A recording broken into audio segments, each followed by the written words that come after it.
Salam alaikum wa rahmatullahi wa barakatuh. Ceci est une vidéo que j'adresse tout particulièrement à mes sœurs et encore plus particulièrement à celles qui ne portent pas encore, incha'Allah, le voile légiféré. Et je dis bien légiféré, pas n'importe quel type de voile. En effet, nous n'avons de cesse de recevoir des questions de certaines sœurs qui n'ont pas encore franchi le pas. Et lorsqu'on les écoute, c'est souvent les deux mêmes excuses qui reviennent inlassablement et inexorablement. La première excuse, ma famille ne veut pas. Que ta famille, ma sœur, soit musulmane ou non musulmane. Parce que figurez-vous que malheureusement, c'est triste de le reconnaître, mais certaines familles musulmanes empêchent leurs filles qui ont atteint la puberté de porter le voile. Ça arrive même de certaines personnes qui se revendiquent de l'islam, d'empêcher qu'on pratique l'islam, un comble. Il ne manquerait même plus que certains musulmans empêchent leur progéniture en âge de la puberté de pratiquer la prière. Et la deuxième excuse, c'est « je ne suis pas prête ». Comme ceux qui disent « je ne suis pas encore prêt pour prier ».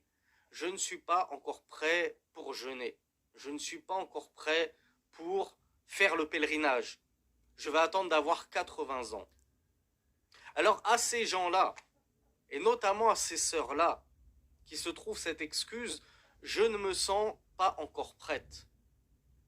Certaines nous disent, ou certaines se disent, je le porterai quand j'aurai terminé le collège. Je le terminerai quand j'aurai mon bac, que je ne serai plus au lycée. Là, je pourrai le mettre tranquillement. D'autres vont même plus loin et disent, je le terminerai quand je le porterai quand j'aurai terminé toutes mes études, quand j'aurai fini la fac, l'université. Et d'autres vont encore plus loin et disent, je le porterai quand je me marierai.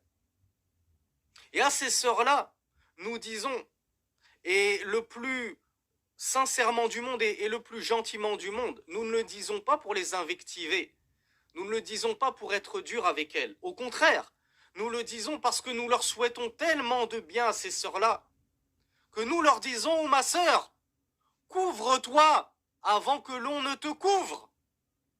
Couvre-toi du hijab, que dis-je, couvre-toi même du djilbab, que dis-je, si je peux me permettre d'aller aussi loin, couvre-toi même du niqab.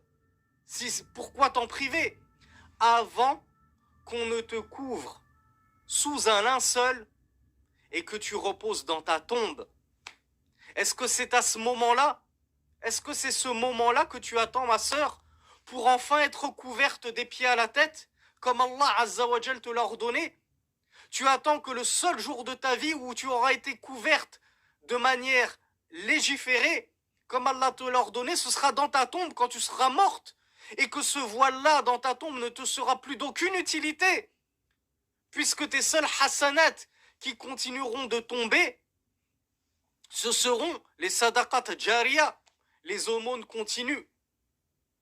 Et les seuls péchés qui continueront de tomber, ce seront tous les péchés que tu récolteras parce que tu as posté tes photos dénudées. Et quand je dis dénudées, il suffit qu'on voit une mèche, une grande partie de tes cheveux, alors que dire de toute la chevelure, pour que tu sois considéré en islam comme dénudé, moitié habillé, moitié nu.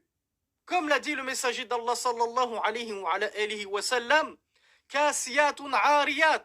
Elles sont vêtues en apparence, tout en étant dévêtues, parce qu'elles en montrent autant qu'elles en cachent.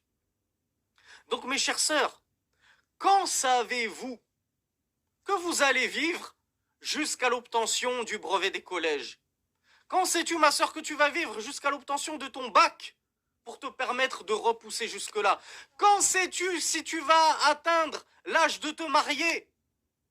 Quand sais-tu si demain, ou même ce soir, lorsque tu sortiras acheter ta baguette, découverte, sans voile, tu ne te feras pas écraser? Et alors cela sera terminé de toi et de ton histoire. On ne se souviendra de toi que dans les annales. Qu'est-ce que tu vas répondre à Allah? Tu vas lui dire, je n'ai pas eu le temps, mais Allah t'a donné le temps depuis que tu es pubère. Normalement, c'était même à tes parents de t'enjoindre et de t'apprendre et de t'entraîner à porter le voile avant la puberté.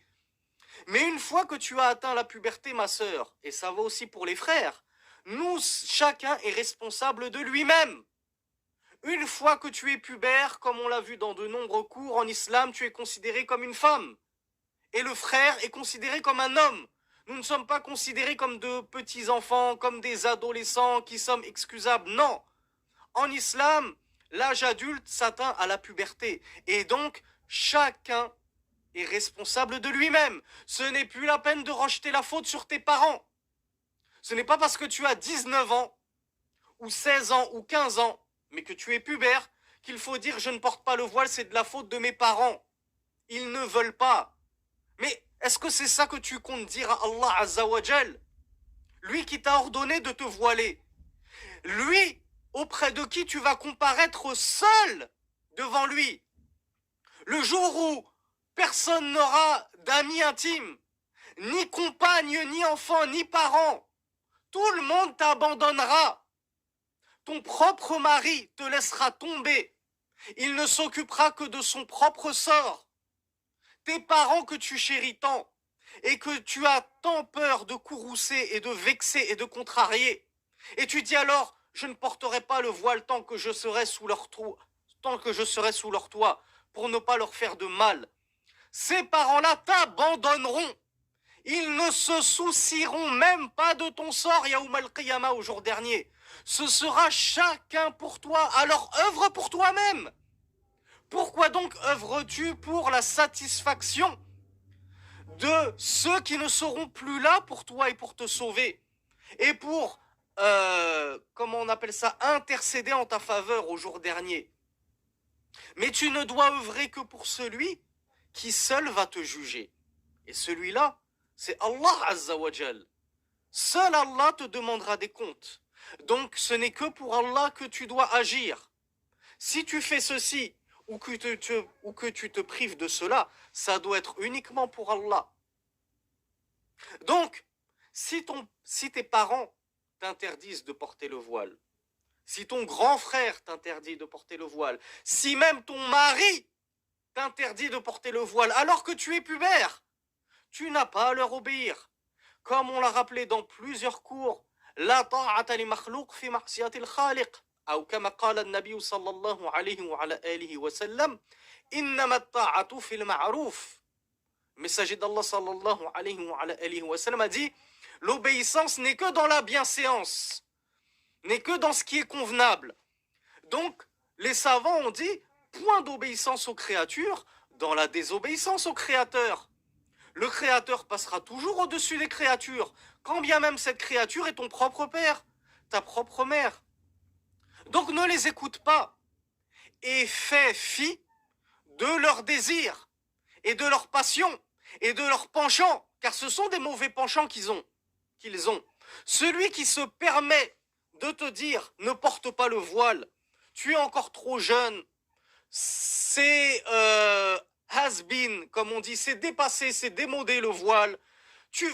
Pourquoi te prives-tu de ta beauté et autres mensonges éhontés qu'on entend de leur bouche? Pourquoi vas-tu donc céder à leurs caprices à eux, alors que tu sais que tu es en train de désobéir à ton Seigneur? Donc on te dit, ma sœur, voile-toi avant que tu ne te fasses voiler sous ta tombe, dans ton linceul. Et n'écoute pas ces gens et trace ta route, car tu seras seul devant Allah subhanahu wa ta'ala. Et pense à tous ces péchés que tu prends au quotidien, parce que tu es source de fitna, tu es source de tentation, tu es source de désir, tu es source de mauvais regards. Bien sûr, tout homme qui te regarde aura sa part de péché. Comme l'a dit le messager d'Allah, sallallahu alayhi wa sallam, al-aynu tazni, wa zinaha An-nazar. Le messager d'Allah sallallahu alayhi wa sallam a dit l'œil fornique. Et la fornication de l'œil, c'est le regard. Donc tout homme qui te regarde a sa part de fornication. Mais toi aussi, la fornication s'opère-t-elle seule? Est-ce un acte solitaire ou bien est-ce un acte qui se pratique à deux? La fornication ne peut avoir lieu qu'entre deux personnes. Donc, si l'œil a forniqué sur toi, toi aussi, tu as été la cause de cette fornication. Tu es l'autrice de cette fornication. Pourquoi? Parce que tu ne t'es pas voilé. Tu ne t'es pas voilé. Et si tu portais, par exemple, le niqab, puisqu'on ne va pas se voiler la face, sans mauvais jeu de mots, il n'y a pas mieux que le niqab pour être protégé et pour être à l'abri de toute tentation. Donc si toi tu t'étais voilé, cette personne-là ne t'aurait pas regardé et n'aurait pas conçu du regard pour toi. Pourquoi? Parce qu'on n'aurait rien vu tout simplement. Mais tu t'exhibes, tu t'exhibes, tu t'exhibes. Sache-le ma sœur, que tu auras une grande part du péché pour tous ces regards qui se sont posés sur toi. Et je te laisse faire les calculs, ma chère sœur. Je te laisse faire les calculs de tous les regards qui tombent sur toi en un seul jour.